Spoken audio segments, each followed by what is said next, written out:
एक army officer और उनकी अहलिया का किया गया कत्ल। पहले यकीन जीतने की कोशिश और फिर चोरी का किया गया इरादा। चोरी तो की लेकिन साथ में कर दिया गया कत्ल। 6 लोगों ने मिलकर कैसे इस वारदात को दिया अंजाम, इस कहानी को सुनकर आप भी खौफ में मुब्तला हो जाएंगे। वीडियो को शेयर कर दीजिए। शुरू होती है कहानी 13 जुलाई 2025 से। 13 जुलाई सन 2025 को गोपाल वर्मा, जो कि एक रिटायर्ड आर्मी ऑफिसर, एज 67 थी, और उनकी अहलिया निर्मला वर्मा, जिनकी उम्र 62 साल थी, उनका कत्ल कर दिया गया। दरअसल इल्जाम यह है कि 6 लोग, जिनमें इन्हीं के किराएदार कपल अरुण कुमार, जिनकी उम्र 28 बरस है, और प्रिया सिसोदिया 23 बरस, ये दोनों बिना शादीशुदा एक साथ रहते थे, जिसे आज के दौर में लिव इन रिलेशनशिप कहते हैं। नाज़रीन ग्रामी, बात करें हम प्रिया सिसोदिया की, तो इसके किराए के कमरे में इनके वालिद भी आया करते थे और इनके भाई भी आया करते थे। अब ये तमाम लोग मिलकर वर्मा फैमिली का विश्वास जीतने की कोशिश कर रहे थे। इसी बीच इन्होंने जादू टोना वगैरह इस तरीके का काम भी किया ताकि वर्मा फैमिली का हम यकीन जो है वो जीत लें।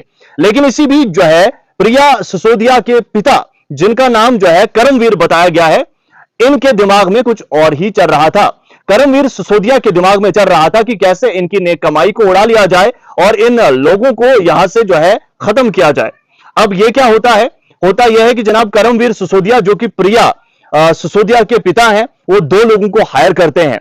कुल कैरेक्टर्स जो है वो जान लीजिए। इसमें अरुण कुमार 28 बरस के ये जवान है, जिनका ताल्लुक धर्मनगर द्वार नया शहर बीकानेर से है, और इनके साथ लिव इन में रह रही थी प्रिया सिसोदिया, उम्र 23 है।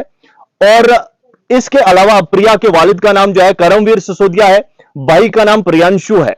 तो ये आ गए 4 कैरेक्टर। इसके अलावा 2 लोगों को जिनको इन्होंने हायर किया था, जिनका ताल्लुक जो है यूपी से है, वो सुमित है, और इसके अलावा रोहित बंसल है। ये आ गए 6 लोग।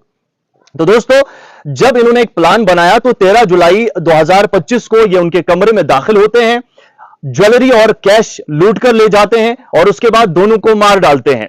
नाज़रीन मोहतरम, एतवार के दिन जब इनका कत्ल किया गया, उस दिन 13 तारीख थी, और उसके बाद बताया जा रहा है कि जो ये गोपाल वर्मा यानी रिटायर्ड आर्मी ऑफिसर और इनकी वाइफ थे, इनके 2 बच्चे थे, जिसमें एक बेटा जो है इनका नोएडा में, जबकि दूसरा कनाडा में काम कर रहा है। दोनों मल्टीनेशनल कंपनीज में काम कर रहे थे। 15 जुलाई को नोएडा में जो बेटा इनका रह रहा है, वो इनको फोन करता है, लेकिन ये फोन नहीं उठा पाते हैं क्योंकि 13 जुलाई को ही इनको मार दिया गया था। जिसके बाद ये एक अंकल को कॉल करते हैं, जो नजदीक में ही रहते थे। अंकल जब वहां पर जाते हैं तो तमाम तर चीजें पुलिस के सामने अया हो गई। अभी मौत की तो खबर मिल गई थी, लेकिन 13 तारीख को यह हुआ, इस बारे में इनको मुकम्मल खबर नहीं थी। तो पुलिस ने जब इन्वेस्टिगेशन शुरू की, शुरुआती तहकीकात शुरू की, तो पता चला कि जनाब इनके यहां 2 लोग लिव इन में रहते थे। जब अरुण को पकड़ा गया तो अरुण से ही तमाम तर चीजें जो है मंजरे आम पर आई। इसमें साफ तौर पर यह पता चल गया कि जनाब ये जो 2 कपल हैं, ये साथ में रह रहे थे, और इसमें जो लड़की है, इनके पिता और इनका भाई भी वहां पर आते थे, और ये तमाम 6 लोगों ने मिलकर ये काम किया है। हालांकि जो उस कमरे में उस दिन दाखिल हुए हैं, ये 3 लोग करमवीर थे, यानी इस लड़की का बाप, और वो 2 लोग सुमित और रोहित, क्योंकि ये दोनों लोग जो है ये मिलकर इन्होंने हायर किए थे। तो ये तीनों लोगों ने मिलकर जो है कत्ल किया, और जाहिर सी बात है इतनी बड़ी एक वारदात हुई है तो इसमें तमाम ये लोग शामिल थे। तो इतना बड़ा ये मामला जो है इनकी जानिब से अंजाम दिया गया, और अभी पुलिस जो इस मामले में लगातार तहकीकात कर रही है, और ये मामला 13 तारीख को 9 बजे से 10 बजे के दरमियान अंजाम दिया गया है। 3 लोगों को इसमें हिरासत में लिया गया है, जिसमें अरुण, प्रिया और रोहित हैं, जबकि 3 लोग अभी फरार हैं। तहकीकात जारी है। ये तमाम मालूमात, आखिरी खबर जो हमने पढ़ी उसके मुताबिक कोशिश की है आप तक पहुंचाने की। मजीद मालूमात आप सभी के सामने हाजिर करेंगे।